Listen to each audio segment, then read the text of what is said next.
नमस्कार मित्रांनो, अप्पी आमची कलेक्टर. मित्रांनो, या मालिकेच्या आजच्या भागामध्ये आपल्याला असं बघायला भेटणार आहे. आता दीपक हा अमोलच्या सगळ्या मित्रांना घरी घेऊन येत असतो.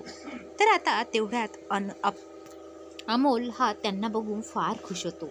तर तेवढ्यात अप्पी, अर्जुन तिथे येतात. तर आता दीपक लगेच म्हणतो, आता अमोलला सुट्टी होती ना, मग अमोलला करमत नव्हतं. मग त्याच्या त्या मुलांनाही सुट्टी होती, तर अमोलच्या मित्रांना मी सर्वांना घरी घेऊन आलो.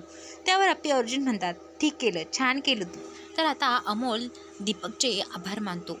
पण आता अप्पी अर्जुन हे काळजीत पडतात. कारण आता अमोल हा त्यांच्याबरोबर म्हणजेच मित्रांबरोबर दिवसभर खेळणार. तर आता आधीच अमोल आजारी आहे. तर अमोल लगेच अर्जुन आणि अप्पी दीपाला म्हणत असतात, तू मुलांना आणलं हे चांगलंच केलं, पण अरे अमोल आजारी आहे आणि बघ ना, आता ते तर दिवसभर एकमेकांबरोबर खेळणार. मग आता काय करायचं? जर काही झालं तर मग? तेवढ्यातच आता बापूही तिथे येतात. बापू म्हणू लागतात, अप्पी अर्जुन, अरे तुम्ही दोघे काळजी करतात हे फार ठीक आहे. अरे पण आता आपला अमोल ठीक होत आहे, त्याची काळजी एवढीही नका करू तुम्ही. त्याच्याजवळचं वातावरण तुम्ही आता चांगलं ठेवा, आनंदी ठेवा, म्हणजे तो पटकन बरा होईल. तर आता अप्पी अर्जुन लगेच म्हणतात, हो जाऊ दे, आता करू दे त्याला मस्ती. तर जाऊ दे, आता काहीही बोलायचं नाही. आता सगळे मुलं म्हणत असतात, आपण आता मस्त अशी पार्टी करू.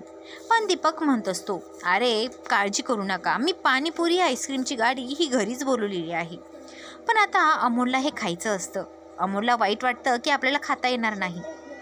तर आता अमोल चिडतो. अमोल आता अप्पी अर्जुनला लगेच म्हणतो, मला तुमच्याशी बोलायचं आहे बाबा. तर आता दोघांनाही बाजूला घेऊन जातो. म्हणतो, आता मी ठीक झालो आहे, बरा झालो आहे, आता मी काही पण खाऊ पिऊ शकतो. मग तुम्ही मला का प्रत्येक वेळेस नाही नाही म्हणत असतात?